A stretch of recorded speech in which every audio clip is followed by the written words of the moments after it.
जय हिंद प्यारे साथियों, वेलकम टू भारतवर्ष क्लासेस। तो बच्चा हम लोग प्रश्नावली 5.3 को कर रहे हैं और हम आज करेंगे प्रश्न संख्या 15 से। प्रश्न संख्या 15 दे रखा है आप सभी के सामने। देखिए प्रश्न संख्या 15 को पढ़िए, फिर उसे हम हल करते हैं।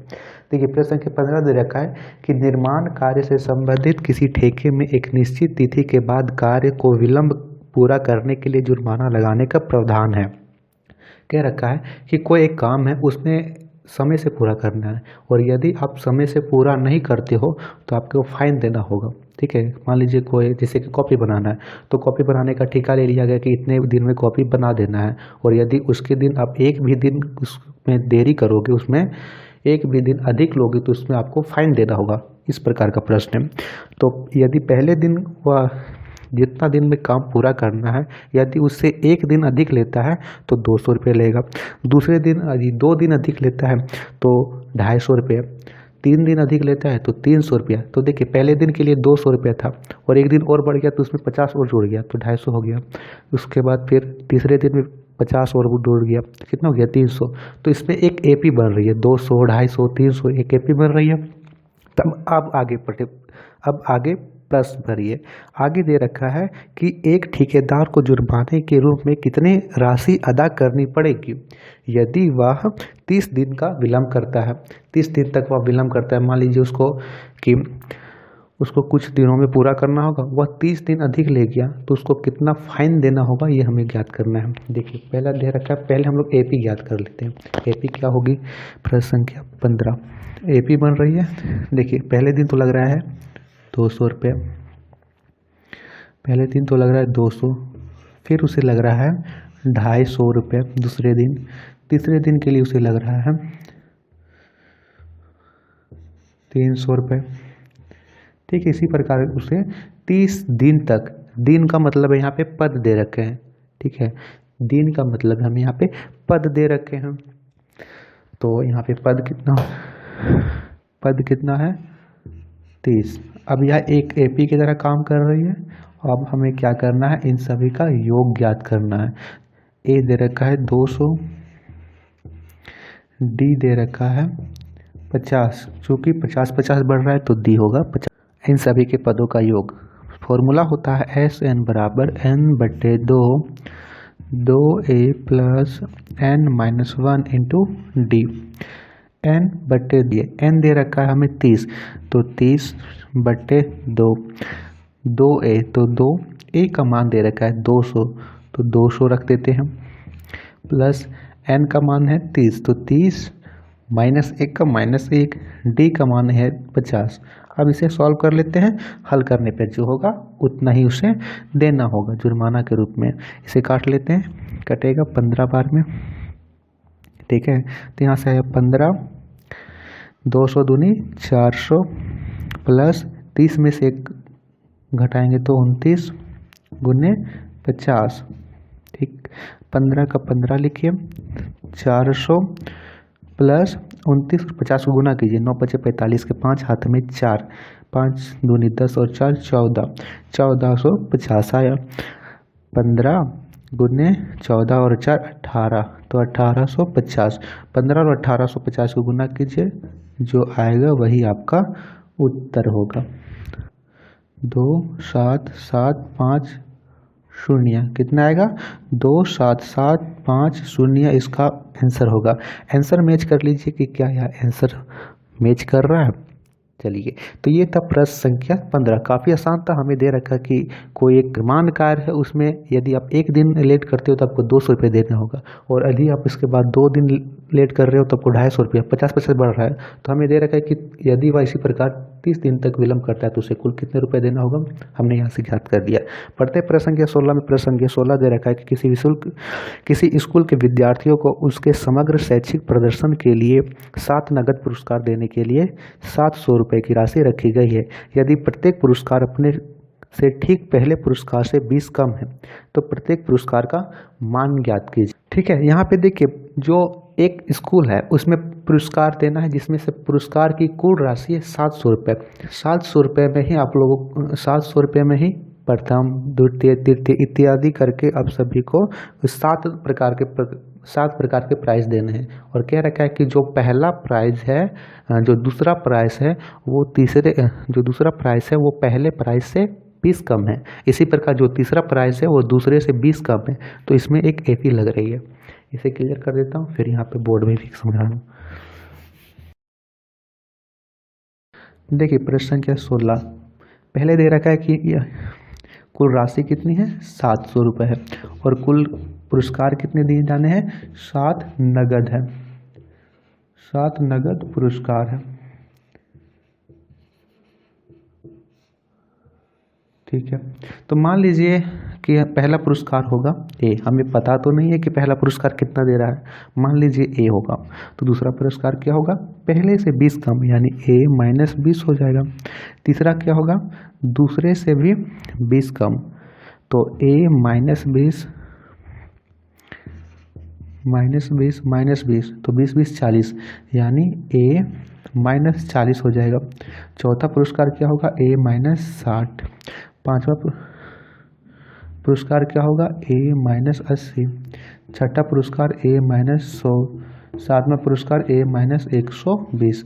1 2 3 4 5 6 7 कुल 7 पुरस्कार आ रहे हैं। यदि हम लोग ए का मान ज्ञात कर लेंगे तो हम लोग सातों का मान पता हो जाएगा कि सातों को कुल कितने कितने पुरस्कार मिल रहे होंगे। ठीक है, तो चलिए अब यहाँ पे दे रखा है कि 7 नगद पुरस्कार है, तो डी बराबर -20 हो जाएगा। ठीक है, यहाँ पे पहले से 20 कम है ना, तो यहाँ पे -20 हो जाएगा। n बराबर हो जाएगा 7 और कुल दे रखा है कि 700 रुपये, तो SN बराबर 700। अब देखिए यहाँ पे एक चीज़ आ रही है SN, बस मिल गया हम लोगों को कि SN का सूत्र लगेगा और उसी से ही सारे मान ज्ञात होंगे। SN का सूत्र लगाइए, SN का सूत्र होता है n/2 2a plus n-1 into D. n का मान है 7, 7/2 2a, a का मान a है 2a लिखिए, प्लस n का मान कितना है 7, तो 7 -1 d का मान कितना है -20 रख देंगे, तो 7/2 2a प्लस 7 में से 1 गया तो 6 गुने -20 और यह हमें दे रखा था कि 700 के बराबर है, तो यह भी 700 के बराबर, यह भी 700 के बराबर ही होगा। अब देखिए 7/2 को इधर लेके जाएंगे तो यह है बट्टे में, यानी यह 7/2 यानी ऊपर वाली संख्या नीचे होगी, नीचे वाली संख्या ऊपर, तो 2a प्लस 6 दूनी 12 -120 बराबर 700/7 गुने 2। 7 ऊपर था तो नीचे गया, 2 नीचे था तो ऊपर गया। अब काटते हैं 112 में कट जाएगा, तो यहाँ से आया 2a प्लस, यहाँ पे 2a प्लस माइनस -120 बराबर 100 दूनी 200। अब 120 इधर है माइनस का, इधर ले जाइए तो हो जाएगा प्लस का, तो 200 प्लस 120, तो 2a बराबर कितना हो गया 200 और 1 320। a का मान हो जाएगा 320/2, काटेंगे तो 160 बार में a बराबर 160।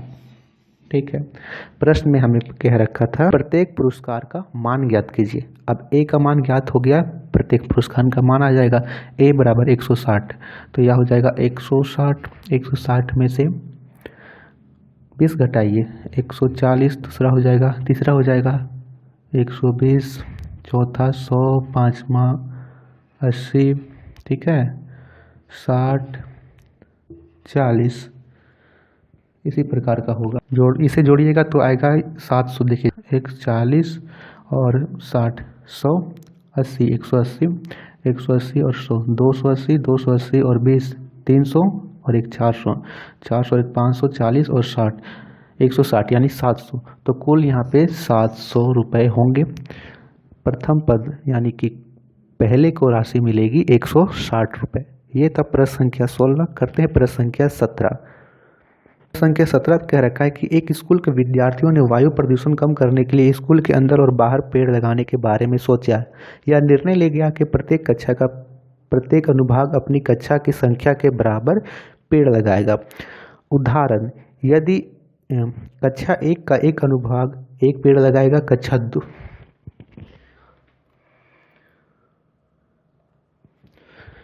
2 का एक अनुभाग 2 पेड़ लगाएगा, कक्षा 3 का एक अनुभाग 3 पेड़ लगाएगा इत्यादि, और ऐसा कक्षा 12वीं तक के लिए चलता रहेगा।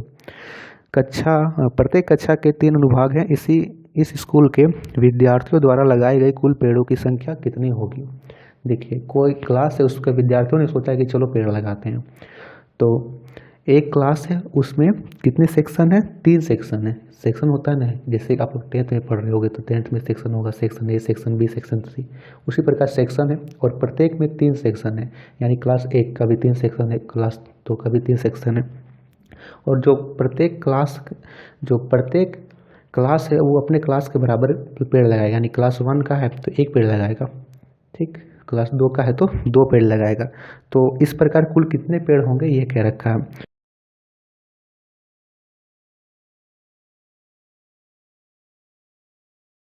देखिए, क्लास 1 का बच्चा जो है 1 पेड़ लगाएगा, क्लास 2 का बच्चा 2 पेड़ लगाएगा, क्लास 3 का 3, क्लास 4 का 4, इसी प्रकार चलते चलेगा।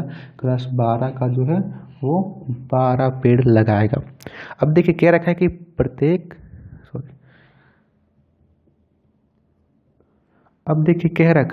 प्रत्येक कक्षा में 3 सेक्शन है।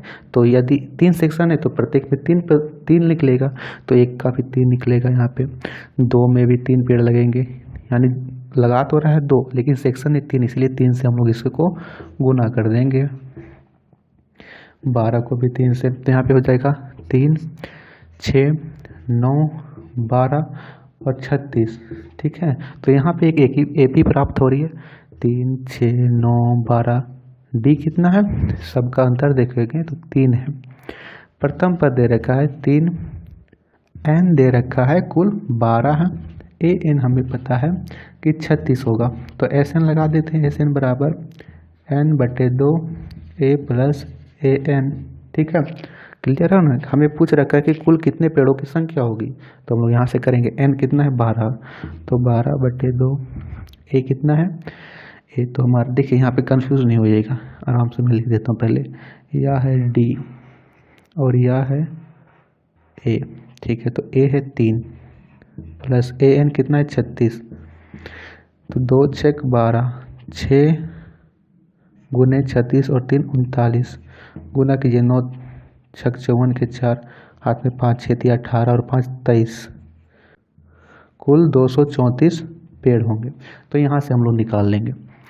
स्क्रीनशॉट ले लीजिए। बढ़ते हैं प्रश्न संख्या 18 में। जल्दी से प्रश्न संख्या 18 दे रखा है कि केंद्र ए से प्रारंभ करते हुए बारी बारी से केंद्रों ए और बी को लेते हुए त्रिज्या 0.5 सेंटीमीटर, 1.0, 1.5 सेंटीमीटर, 2.0 सेंटीमीटर वाले उत्तरोत्तर अर्धवृत्तों को खींचकर एक सर्पिल बनाया गया है, जैसा कि आकृति दर्शाया गया है, ठीक है। 13 क्रमागत अर्धवृत्तों से बने इस सर्पिल की कुल लंबाई क्या है। यहाँ पे पाई का मान 22/7 लेना है।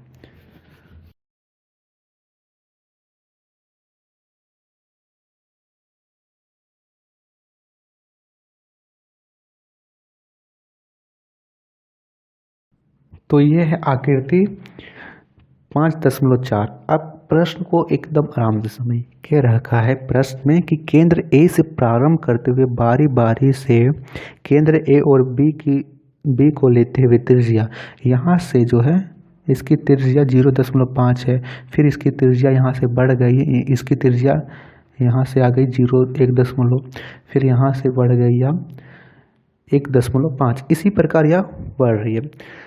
तो आगे कह रखा है कि इसमें यदि हम यहाँ से लिखें तो यहाँ से 1 हो रहा है, 2, 3, 1 सर्पिल हुआ, फिर यहाँ से 2 सर्पिल, इस प्रकार हम चलते जाएं तो कुल 13 सर्पिल में कुल कितनी लंबाई होगी, ठीक है। तो उसे ज्ञात करना है। तो हम लोग यहाँ से देखिए, हम लोग जानते हैं कि किसी भी, यदि हम यहाँ पे वृत्त अर्धवृत्त की परिधि को निकाल लें तो हमें वह ज्ञात होगा। परिधि क्या होती है, उसकी कुल लंबाई होती है अर्धवृत्त की।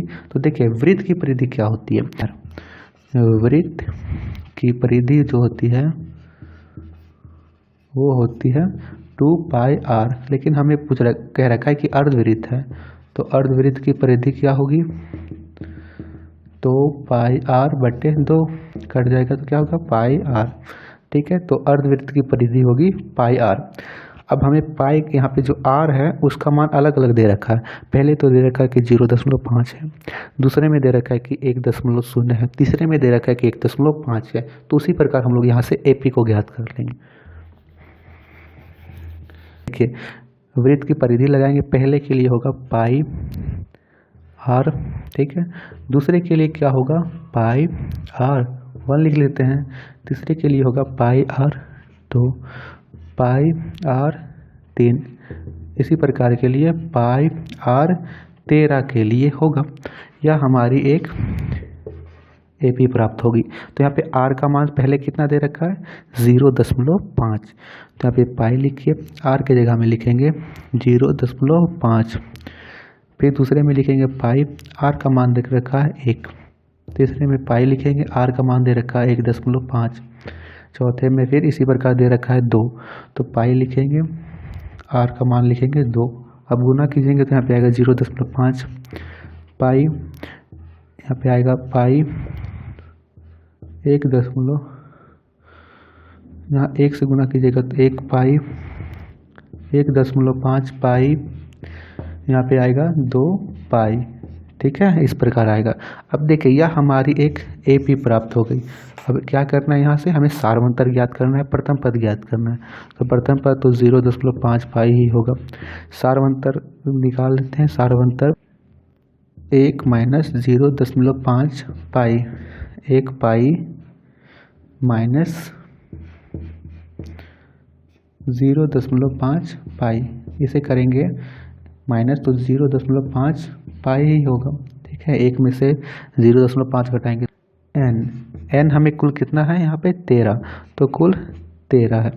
तो एस एन का सूत्र होता है n बटे 2 a plus n minus 1 into D.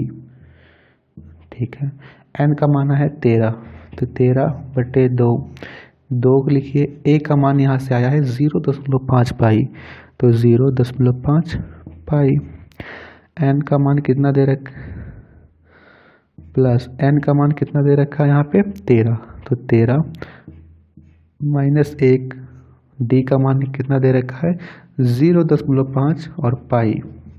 ठीक है, यहाँ देखिए, यहाँ पे पॉइंट के बाद यहाँ पॉइंट हटाएंगे तो नीचे में 10 आएगा, काट लेते हैं, 2 बचे 10, 5 से 5 कट गया, यहाँ पे सिर्फ पाई बचा, तो यहाँ से करेंगे 13 बटे 2 पाई, सिर्फ पाई बचा, प्लस 13 में से गया तो 12 गुने 0.5, यहाँ पे भी पाई है तो पाई लगाइए, पॉइंट हटाएंगे तो यहाँ भी आएगा 10, काट लेंगे, 2 छक 12, 2 पचे 10, 5 से 5 यहाँ पे कट जाएगा, तो यहाँ पे कितना आया 13 बटे 2 पाई प्लस 6 पाई।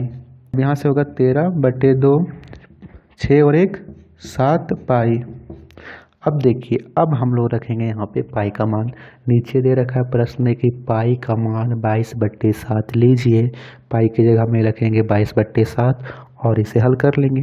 ठीक है, पहले ही रख देते 22/7 यहाँ पे, तो काफ़ी होच पोच हो जाता है कि यहाँ पे इतना करो फिर और दशमलव में आएगा, इसलिए पाई को छेड़ना ही नहीं, पाई का पाई रहने दीजिए, लास्ट में कर लीजिएगा। 13 बटे 2 गुने 7 गुने 22/7, 7 से 60 घट गया 11 बार में, तो यहाँ से कितना आएगा 13 गुने 11, गुना कीजिए जल्दी से बताइए, 13 13 13 13 3 4 1 143 143। ठीक है, इसका उत्तर होगा 143 है कि 20 लट्ठों को एक ढेरी के रूप में रखना है ना, 20 लट्ठे हैं और सबसे नीचे वाली 200 लट्ठों को एक जगह में स्टोर करना है, और इस प्रकार स्टोर करना है कि सबसे नीचे में 20 लट्ठे रहें। ठीक है, उसके ऊपर में 19 लट्ठे रहें, उसके ऊपर में 18 लट्ठे रहें, उसके ऊपर में 17 लट्ठे रहें। इस प्रकार स्टोर करना है, क्योंकि नीचे जो बेस है वो तो जाना होना चाहिए, इसी प्रकार हमें स्टोर करना है। तो कितने पंक्ति में वे सभी 200 लट्ठे स्टोर हो जाएंगे और सबसे ऊपरी पंक्ति में बतलाना है। प्रश्न समझ में आ गया? अब इसे हम लोग और अच्छे से समझते हैं और करते हैं।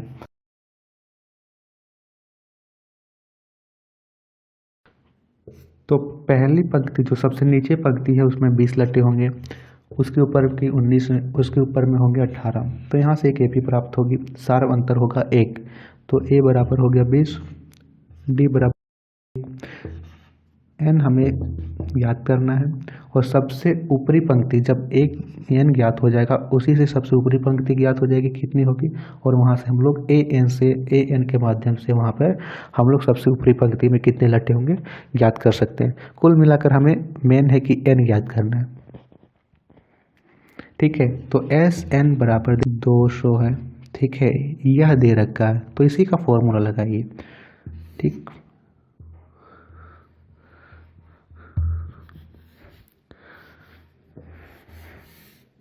तो SN का सूत्र होता है n/2 2a plus n-1 into D बराबर 200। तो n/2, n पता नहीं है तो n/2 लिख दीजिए 2। a का मान पता है 20 होगा तो 20 दूनी 40 प्लस n का मान फिर से नहीं पता है n-1, d का मान पता है 1 बराबर 200। देखिए 200 को इधर 2 को इधर लेके जाइए, n 40 प्लस n-1 1 बराबर 200 गुने 2, 200 दूनी 400 हो जाएगा। तो n 40 प्लस 1 की गुना करेंगे n से, तो n 1 से तो 1, यहाँ से n-1 ही आएगा बराबर 400। अब a की गुना इसी भी से कीजिए, 40 को n से गुना करेंगे तो 40n प्लस n की n से तो n² माइनस n बराबर 400। 40n में से n गया तो कितना आया 39n, तो n² माइनस 39n बराबर 400। अब देखिए क्या करना है, यह हमारी एक द्विघात समीकरण प्राप्त हो गई। अब द्विघात समीकरण का हम लोग बीच पे फैक्टर करते हैं और उसे हम लोग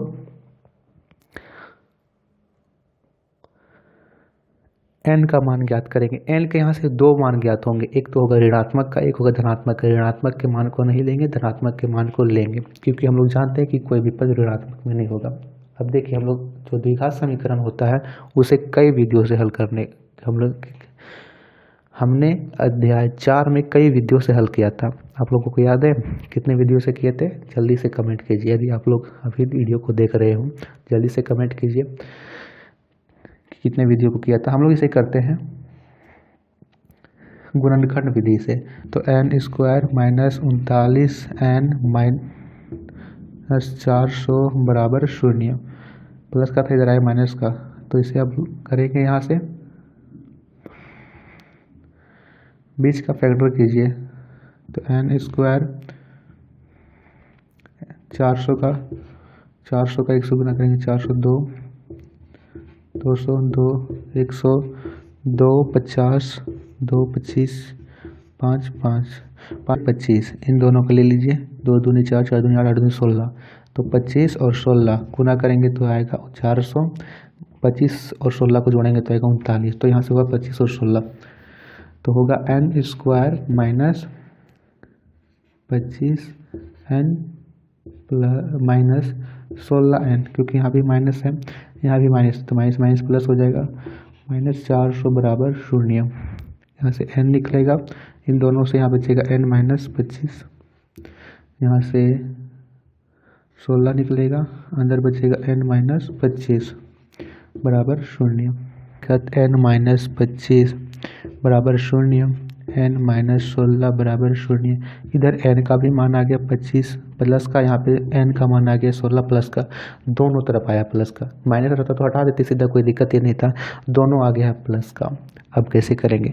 अब यहाँ पे हम लोग कर सकते हैं कि जो सबसे ऊपरी पंक्ति होगी वो होगी, अब यहाँ से हम लोग मान लीजिए इसे मानते हैं कि माना n बराबर 25 है, तो ऊपरी पंक्ति कितनी होगी? a25, ठीक है ना, 25 होगा, यानी कुल 25 होगा। a25 को क्या लिख सकते हैं? a plus 24d। a का कितना दे रखा है? 20, तो 20 प्लस 24 24, d का मान दे रखा है 19 में से 20 घटाएंगे तो माइनस का 1, तो माइनस का 1, ठीक है, -1 आया। अब देखिए यहाँ पे 20 प्लस 20 माइनस 24, 20 में से 24 घटाएंगे तो -4 आएगा। तो क्या पहला जो सबसे ऊपर की पंक्ति है उसमें -4 लट्ठे होंगे? बताइए -4 लट्ठे कितने होते हैं? लिख सकते हो, बता सकते हो -4 लट्ठे कितने होंगे? नहीं बता सकते हैं, जब होगा ही नहीं तो बताएं कैसे। अब देखिए 16 को लेते हैं कि माना n बराबर 16 है, तो यहाँ से करते हैं a 16 हो जाएगा, तो a प्लस 15d, ये कितना है 20 प्लस 15 और यहाँ पे है -1, तो 20 माइनस 15 बराबर 5, यानी सबसे ऊपर वाली पंक्ति में होगी 5 लट्टे प्लस का, तो यहाँ पे सही है, ये 5 लट्टे होंगे। आंसर मैच कीजिए, क्या आंसर 5 लट्टे है? आंसर होना चाहिए यहाँ पे। तो चलिए अब हम लोग करते हैं प्रश्न संख्या 20, प्रश्नावली 5.3 का लास्ट प्रश्न है।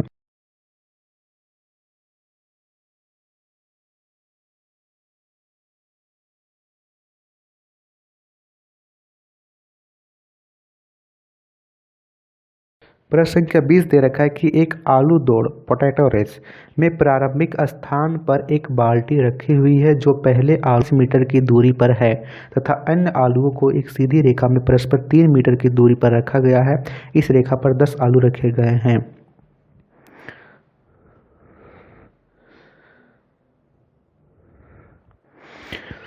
प्रत्येक प्रतियोगी बाल्टी से चलना प्रारंभ करती है, निकटतम आलू को उठाती है, उसे लेकर वापस आकर बाल्टी में डालती है, दूसरा आलू उठाने के लिए वापस दौड़ती है, उसे वापस उठाकर वापस बाल्टी में डालती है और ऐसा तब तक करती है जब तक सभी आलू समाप्त बाल्टी में ना आ जाए।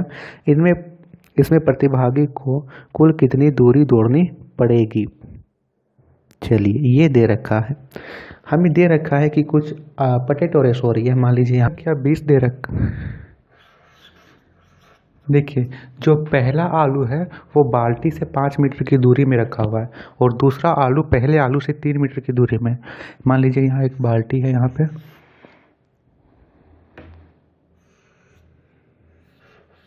और पहला आलू की दूरी बाल्टी से 5 मीटर है और दूसरा आलू यहाँ से 3 मीटर, इससे 3 मीटर है,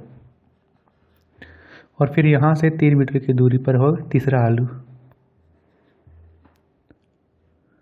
तो लड़की क्या करेगी, पहले आलू को उठाएगी तो यहाँ से यहाँ तक आएगी, कितना आई 5 मीटर, और फिर यहाँ से यहाँ जाएगी तो टोटल वह कितना आई, यहाँ से यहाँ तक 2 बार, तो 5 दूनी 10, पहला हो गया 10। दूसरे के लिए फिर यहाँ से यहाँ तक आएगी तो यहाँ पे 5 और 3 8 और 8 दूनी 16, तो दूसरा एपी हुआ 16। इसी तरह यहाँ से लेकर यहाँ तक आएगी 5 3 8 और 3 11, और फिर यहाँ से वापस लौटेगी तो 11 दूनी 22, तो यह हमारी एपी होगी। वह आ भी रही है और जा भी रही है, तो दोनों तरफ से होगा। पहले तो वह जाएगी, वह आलू को उठाएगी और फिर से लाके बाल्टी में डालेगी, करती है 10 बार करती है, तो यहाँ पे जो n है वह हो जाएगा 10। अब देखिए यहाँ से देखेंगे, यहाँ से अगर हम अंतर देखें तो 6 का अंतर है, यहाँ से भी 6 का अंतर है, तो d हो जाएगा 6, ठीक है। और पहला पद तो हमें पता ही है 10, तो हमें कह रखा है कि इस सभी का योग ज्ञात कीजिए। योग के लिए फॉर्मूला होता है SN, यह हमारी एक AP है, तो SN बराबर n/2 2a plus n-1 into D. n दे रखा है 10, तो 10/2, 2a दे रखा है 10, तो 10 दूनी 20 प्लस n कितना है 10, 10 में से घटाएंगे तो 9, और d हमें दे रखा है 6, 9 गुने 6 हो जाएगा। इसे करेंगे 2 पचे 10, तो 5 20 प्लस 9 छक 54, तो ये सब दोनों को जोड़िए 5 से गुना कर देंगे, तो यहाँ पे 20 और 54 और 10 64 और 10 74, तो 5 गुने 74 गुना करेंगे तो यहाँ पे आएगा 4 पचे 20 का शून्य हाथ में 2, 7 पचे 35 और 2 37, 370, तो यहाँ पे S10 कितना हो जाएगा 370 हो जाएगा। तो ये था प्रश्न संख्या 20 प्रश्नावली 5.3 का। आशा करता हूँ कि आप सभी को सारे प्रश्न समझ में आया होगा। प्रश्न संख्या 11 यदि आप लोग बोलोगे तो मैं उसे एक बार और करवा दूंगा, नहीं तो उसे 1-2 बार रिविजन कर लेना, वो हो जाएगा। बाद आप सभी का वीडियो पसंद आई तो लाइक कीजिएगा, शेयर कीजिएगा और हम भारतवर्ष क्लासेस को सब्सक्राइब जरूर कीजिएगा। धन्यवाद बच्चों। हम लोग अब करेंगे अध्याय 6 को प्रारंभ। अध्याय 6 का नाम है त्रिभुज। पहले आप सभी उसे अच्छा से पढ़ लीजिएगा, फिर हम उसे प्रारंभ करेंगे तो और भी मजा आएगा। ठीक है, पहले प्रमेय कर लेंगे, प्रमेय 6.1, फिर अध्याय को, फिर हम लोग प्रश्नावली को करेंगे। तो धन्यवाद।